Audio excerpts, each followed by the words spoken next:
The ticking time bomb thought experiment describes a situation where a captured suspect has information about a hidden bomb, set to go off imminently, potentially killing thousands.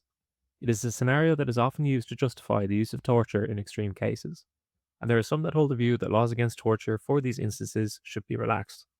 This, of course, would be done to prevent catastrophe and more suffering for a greater amount of people. It is in a way a utilitarian view that so long as happiness is maximized for more people compared to those who suffered securing that happiness, torture can be justified. First off, the idea that the person knows where the ticking time bomb is can be 100% verified as the guilty person is far too optimistic. We have seen far too many instances where those that thought certain to be terrorists are in fact innocent people. The idea that the person can be proven without a doubt as to know where the bomb is, without even a trial that convicts them of taking part, is Hollywood fantasy.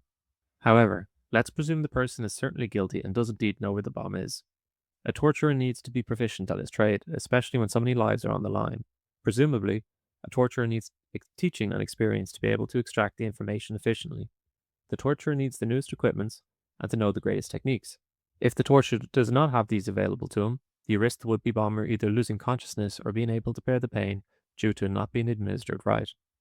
With people's lives on the line, you cannot use a rookie torturer. In short, torture needs a bureaucracy with apprentices and experts of the kind that torture, in effect, always has. If torture is accepted in extreme cases like the ticking time bomb, it would lead countries to create an administration that nurtures and promotes torture, aka a torture program. A government would not rely on a chance that when torture is needed, that a master torturer is around the vicinity. They would create their own. This would inevitably be abused by governments. Once you have decided torture is sometimes morally justifiable, and you have prepared a department with experts to implement it, governments cannot be trusted to use it sparsely. Wow. I didn't know that. You're telling me now for the first time. It would inevitably be expanded to be used outside the ticking time bomb scenario. The CIA already has a worldwide torture program. How much worse would it be if society publicly endorsed torture and on top of that, international law outlining it was relaxed? There is no moderate opinion on torture in practicality, only two extremes. Either you are against it or for it. The middle ground does not exist. If you permit it for extreme cases, you only give a nation a loophole in which to institutionalize torture, which over time will be likely replicated by many other nations, if not all. The idea of rare institutionalized torture is a fallacy.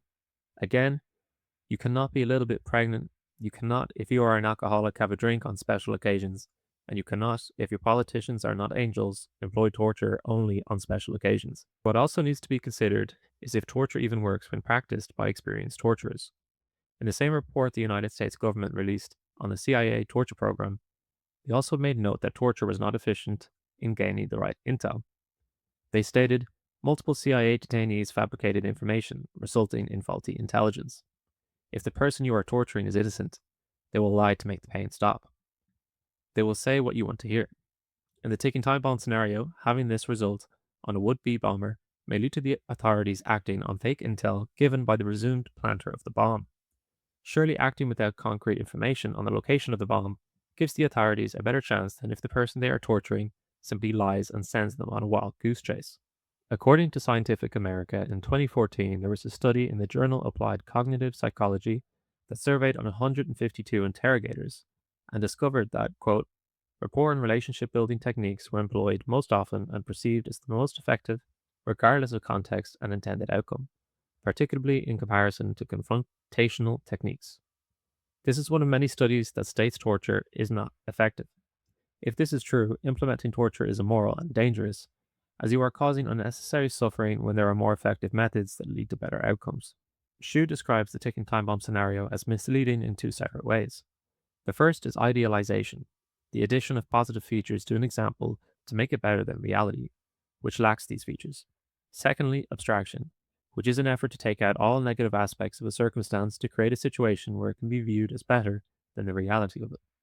When these two are combined, you have the ticking time bomb scenario, a disastrously misleading analogy that is often used to justify an action with a scenario that would never occur. And to make matters even worse, even if it did occur, torture probably wouldn't work. So the next time you guys are faced with the decision of whether to waterboard a guy, say no.